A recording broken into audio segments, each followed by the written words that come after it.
Darbie draugi, es ļoti ceru, ka jūs jau esat ieplānojuši līdz 23. februārim arī laiku, kad sekot līdzi mūsu olimpiešu sniegumiem. Un, protams, ka to jūs varēsiet darīt arī šeit, olimpiskajā stācijā. Aicinu savas bildes, ar bildēm dalīties Facebookā Latvijas dzelzceļa kontā.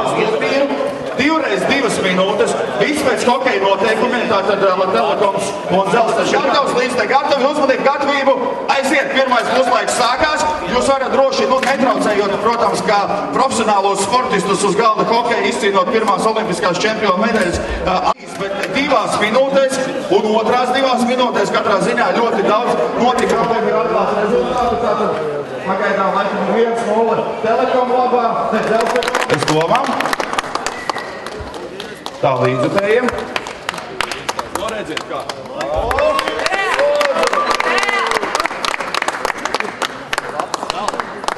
Tā, mūsu olimpiešiem turēt īšķus, lai arī neklātienē, bet tomēr tas labās domas, labās vēlmes. 4, 3, 2, 1, braucam uz Sočiem aiziet!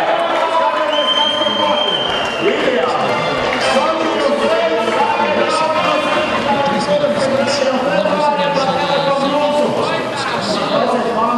Ideāli! Biļetes brauciet ar vilcienu. Skolēni runājot par politiku, tad vairāk runāt par starptautiskās